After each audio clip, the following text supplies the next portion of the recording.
Hey guys, real quick, in this video, I'm talking about UFC and I'm teaching you guys how to roll a joint. So make sure to stay tuned. Drop a like, 25 likes, and I'll upload tomorrow. And I appreciate you guys. Peace. Enjoy the video.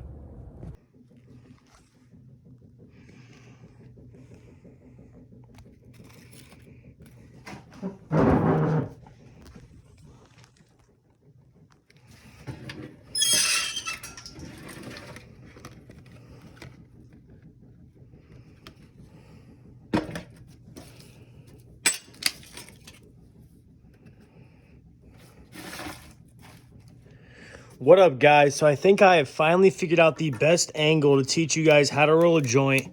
So this is going to be one of the fastest ways you could roll a joint, and it's going to be with obviously raw papers.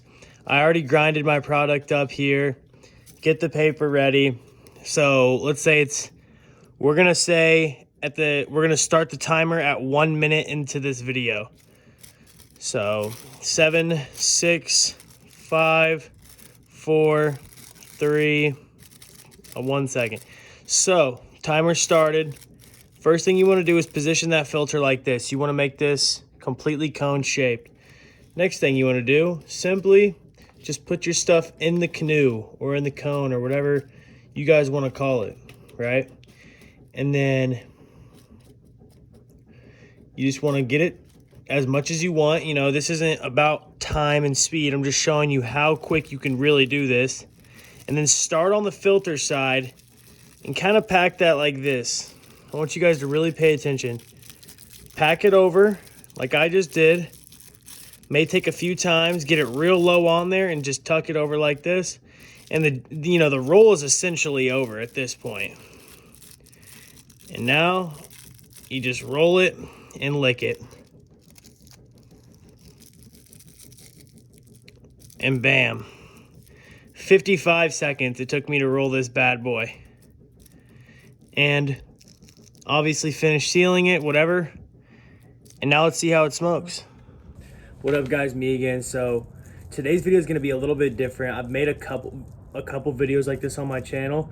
We're just going to be smoking a joint and talking about the UFC today. So if you guys aren't interested in the UFC at all, maybe I'll get you interested. If not, I'm going to be giving my predictions on the card coming this weekend. It's Stipe Miocic versus Francis Ngannou. Sean O'Malley versus someone else. I don't remember who it was. I should have probably looked that up. And Tyron Woodley versus Vincent Luque.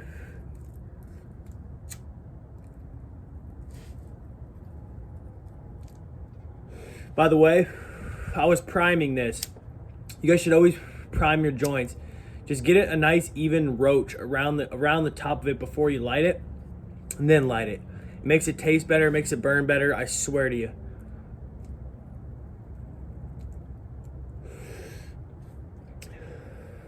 But first fight I want to talk about is the main event, Stipe Miocic versus Francis Ngannou.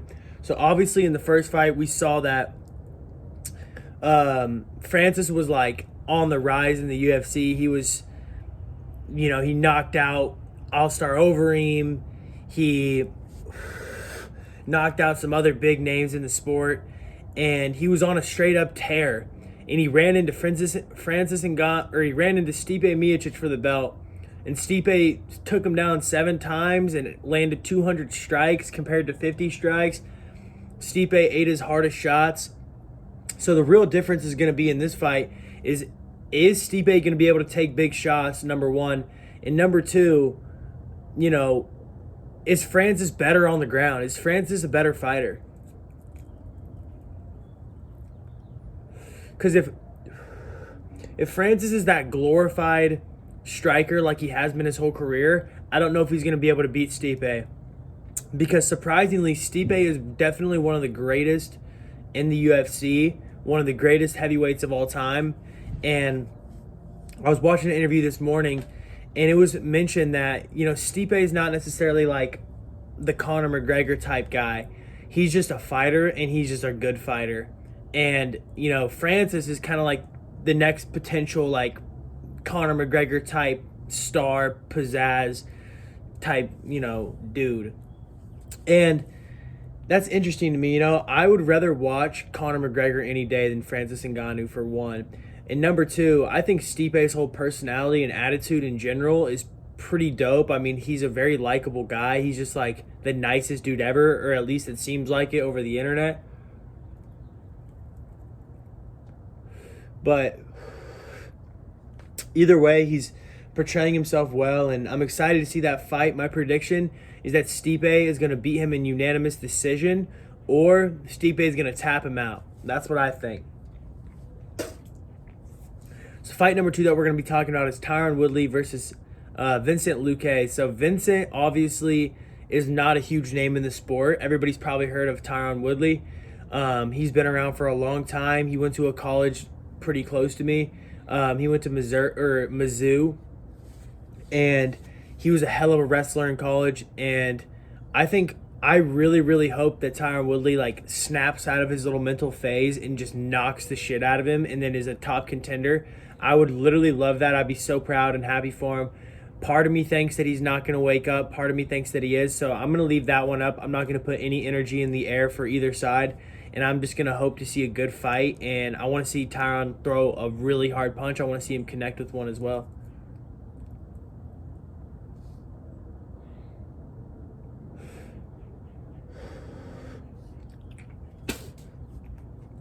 And the last and final fight that I wanted to talk about today was Sugar Sean O'Malley versus whoever the hell he's facing. I forgot his name.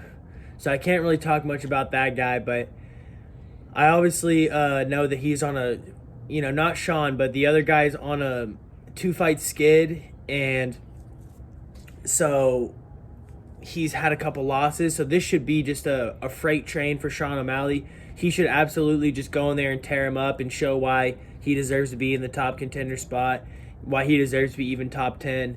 And I think Sean O'Malley is a top 10 fighter. He was calling his last TKO loss a freak accident, so we'll see if he comes out and defends the leg kick and beats him up and has a good time.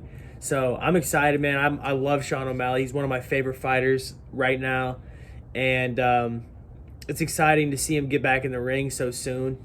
And man, there's so many good fights coming up. There's so many good cards coming up. Obviously, you guys saw Kamaru Usman versus Jorge Masvidal.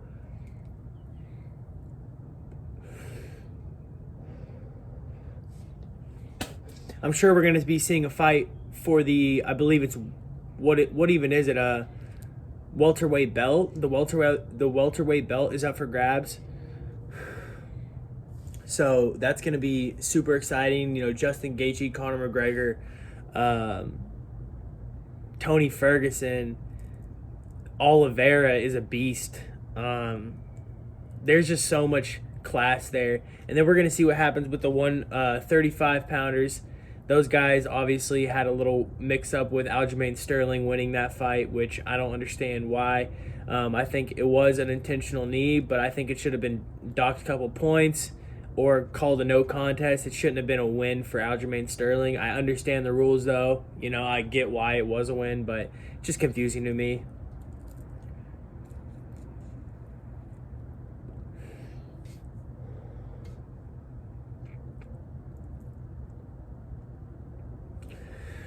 But yeah, guys, hopefully this video was entertaining for somebody out there. I'm sure there's a lot of UFC fans that are going to watch this, so welcome to the channel if you're new.